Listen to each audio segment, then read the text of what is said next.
ባለትዳር መሆኗን ልነግርህ ነው የመጣሁት። ማለት እኔ አንተ ህይወት ውስጥ መግባት አልችልም፣ አንተ ምን ህይወት ውስጥ መግባት እንደማልችል ተነጋግረን የዘጋነው ፋይል ነው። አይ አብርሽ ያንተስ ከፋ ባለትዳር መሆኑ ልነግርህ ነው የመጣሁኝ። እውነትህን ነው። አንተስ ባለትዳር አይደለም እንዴ? በየተራ ሴት ድረስ ስታመጣ አልነበረም እንዴ? ሰሞኑም እንደው ዛሬ ላይ ጠፉ እኮ ጸጌም ጠፋች፣ ፍቅርም ጠፋች። የት እንደሄደው አላውቅም ጋይስ። እናንተ ድረስ ስታመጣ ባለትዳር መሆንህን ዘንግተህ ነው ወይስ ሚስትህ ለማስቀናት ብለህ ነው ይህ ሁሉ ስትሰበስበ የነበረ? ሜሪ በኋላ መታለች። ያው እሷ ምንም አልተባለችም፣ ግን ተደርድራለች። እና እንቁጠራቸው ከተባለ እኮ አብርሽ ያንተ ከትዳር በኋላ የደረደርካቸው 5 ይሆናሉ ብዬ አስባለሁ። ቁጠሩ አፈቅርሃለሁ ያላችሁም ነበራችሁና ከቆጠርናቸው ብዙ ይሆናሉ። ለማንኛውም ጋይስ አሰላሙ አለይኩም ወራህመቱላሂ ወበረካቱ። እንዲሁም ክርስቲያን ወገኖቼ ሰላም ብያለሁ። በያላችሁበት ሰላምና ጤና ደስታ እመኝላችኋለሁ። ላይክ፣ ሼር፣ ሰብስክራይብ ያደረጋችሁ እስከ መጨረሻ ተከታተሉኝ። እናንተ ናፈቃችሁኝ እኮ የምር እንዴት እንደምትናፈቁ ስድባችሁም ይሁን መልካም ነገራቸው እውነት ለመናገር በጣም ነው የሚናፍቀው። ቀን እየጠፋሁ ነው ካሁን በኋላ ማለት ነው። እና ሩታዬ እንግዲህ ዛሬ ማንጠልጥላው መጣችና ልጁ አብርሽ ማስጠንቀቂያ ተሰጠው። በነገራችን ላይ አብርሽ እውነት ለመናገር ራሱ ያጠፋውን ጥፋት ሁሌም ማለት ነው ለምን እንደሚሸፋፍን ግራ ይገባኛል። ዛሬ ደግሞ አምሮባት ነው የመጣችው ልጅቱ። ሲጀምር ታምራለች ከዚህ በፊትም እና ሰሞኑ በዚህ ሳምንት በሚመጣው ቪዲዮ ግን ያናከል ኖርማል አልነበረችም። ዛሬም ታምራለች፣ ትላንትናም ያምራሉ። እና ልጁ እንዴት ነው የሚያደርጋት እናንተ? በስስት እኮ ነው የሚያያት። ወይኔ በላቸው አብርሽ ተበልተሃል መሰለኝ። ሳስበው ሳትበላ አይቀርም አባቴ። አንተ ደርድራ ስታመጣ እሷም በነገራችን ላይ እየፈተነችው ነው የሆነ ፓርት ላይ አምልጧታል። እና እስኪ ያደረገውን እኔም አድርጌ ላሳየው ያማዋል ወይስ አያማውም ብላለች ማለት ነው። ያ ማለት እንግዲህ ፍተሻ ትጠላላችሁ። እውነቴ ነው የምላችሁ። እና ወንዶች ሲያደርጉት ወይም ደግሞ የጣሉት ሲያነሱባቸው አይወዱም። ሴትም አትወድም። በነገራችን ላይ የጣለችው ሲነሳበት አትወድም። ወንድም የጣለውን ሲነሳበት አይወድም። በቃ ሴት ልጅ ከጣሏት በኋላ ወይም ደግሞ ከፈቷት በኋላ ተሰብራ የምትቀር ይመስላቸዋል። ግን ለአበባ ሆና ገና እንደ አዲስ ነው የምትበቅለው። የትኛውም ሴት ስትፋታ ሲጀምር ከትዳራቸው ሲፋቱ ያምራሉ። ከትዳራቸው በኖሩበት ሰዓት ምን እንደሚመስሉ ብታዩ። ብዙ ሴቶች አይቻለሁ፣ አጋጥሞኛል። እያወቃችሁ ነው ሰነፍ የምትሆኑት ወይስ ባላችሁ ታጥባችሁ እንድትቀባቡ ወይም ደግሞ እንድትለብሱ አይፈቅድላችሁም? አላቅም። ብዙ ጊዜ ጥያቄ ይሆንበኛል ውድ ቤተሰቦች። የሆነን ለመናገር ብዙ ሴቶች ባለትዳር ሆነው በቃ ራሳቸው አይጠብቁም፣ ዝርክርክ ይላሉ። የሆነ በቃ እንደ ሽማግሌ አይነት ይሆናሉ ማለት ነው። ከተፋቱ በኋላ ስናቴ ገና ያላገባች ነው የምትመስለው። እንኳን የወለደች ያላገባች ራሱ ማለት ነው። በቃ ፍንድቅድቅ ይላሉ ማለት ነው። እና አሁን አብርሽ ገና ነው፣ ምንም አልደረሰበትም ማለት ምንም አላደረጉም። በገና መሄድ ያለባቸው ደረጃ አልሄዱም። አንድ ስቴፕ ላይ ነው። ተጋቡ እንጂ አልወለዱም፣ አላረገዙም፣ ምን አላሉም። ብዙ ነገር ይቀርባቸዋል። ነገር ግን እሱ የጣለውን ቢያነሱበትም መብሸቅ አለበት፣ መናደድ አለበት ብዬ ነው የማስበው። ነገር ግን አንተ ስትደረድረው ማለት ስትደረድራቸው መስሎ አልታየህም? የእሷ ቅስም ይሰበራል፣ እሷ ትጎዳለች፣ እሷ ታዝናለች ብሎ ነገር የለም። እነሱ ሲያደርጉት ኖርማል ነው። ሴት ልጅ ስታደርገው ለአንትን ነው ባይዘወይ ማለት ነው። ሴት ልጅም የሆነ ነገር ወንድ ልጅ ሲያደርገው ለየትኛውም ሕዝብ ለሴቱም ለወንዱም መስሎ አይታየውም። ሴት ልጅ ስታደርገው ግን አኡዝ ቢላሂ ሚነ ሸይጣን ረጂም ትንሹም ትልቁም ተነስቶ አፉ ነው የሚከፍትባት። እና ለማንኛውም ሩታዬ እንግዲህ ልፍት ፈትሻው ይመስለኛል፣ ፈትሻለች። ሲቀጥል ደግሞ እና ተስተካክለ የምትመለስ ይመስለኛል። ወይስ ፍቅር? እናንተ ፍቅርና ፉአድ እኮ ጠፉ። በሰላም ነው እንግዲህ እንትና ማናት ሂክማ የምትባሏ የሆነ ጽሑፍ ይዛ አንብባ ሄደች። ይሄ ደግሞ ማንበብ የሚባል ነገር ድምፅ እስካልሆነ ድረስ ኖርማል ድምፅ እስካልሆነ ድረስ አላምንም። እኔ ጥሎብኝ የምር አላምንም። ጽሑፍ ብሞት ራሱ አላምንም።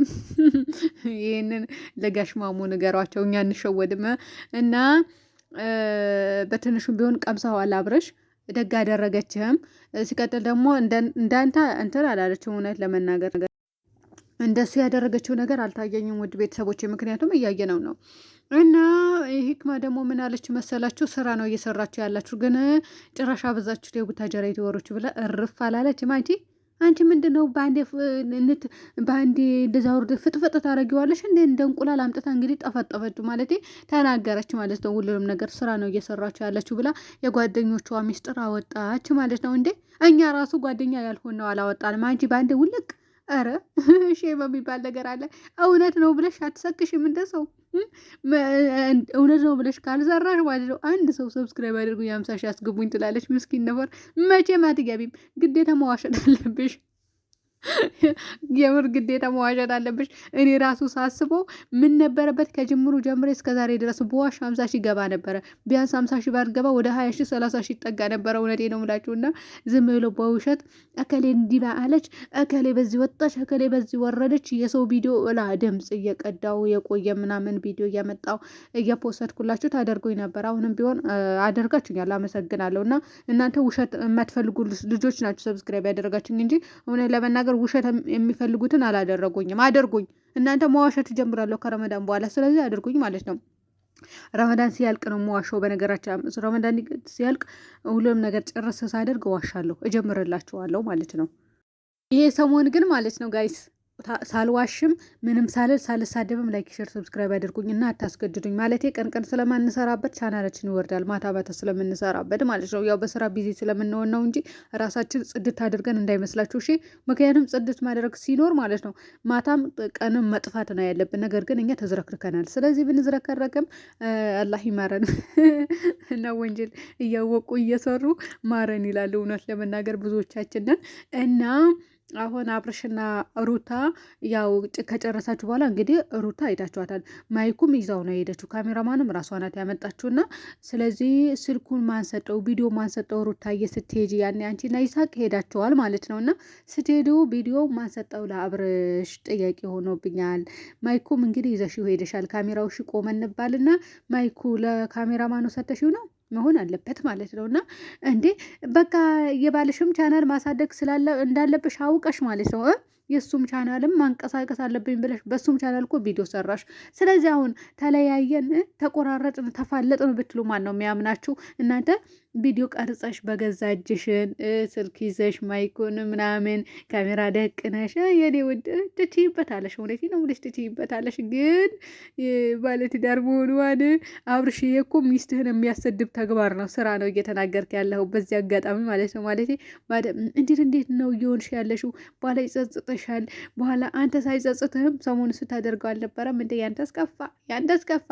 እኔ አንዳችሁም እንዳትሰድቡኝ የአብርሽ ደጋፊ የሩታ ደጋፊ ብላችሁ ማለት ነው። እኔ በቪዲዮቸው መሰረት ነው አስተያየት ምንድን ነው ሀሳብ እየሰጠው ያለሁት እንጂ እኔ አንዳቸውም እንትን ብዬ አይደለም ወግኝ አይደለም እየተናገርኩ ያለሁት። እና ስራቸው ግን የከፋ ነው። ስራ ነው የሚሰሩት እናውቃለን።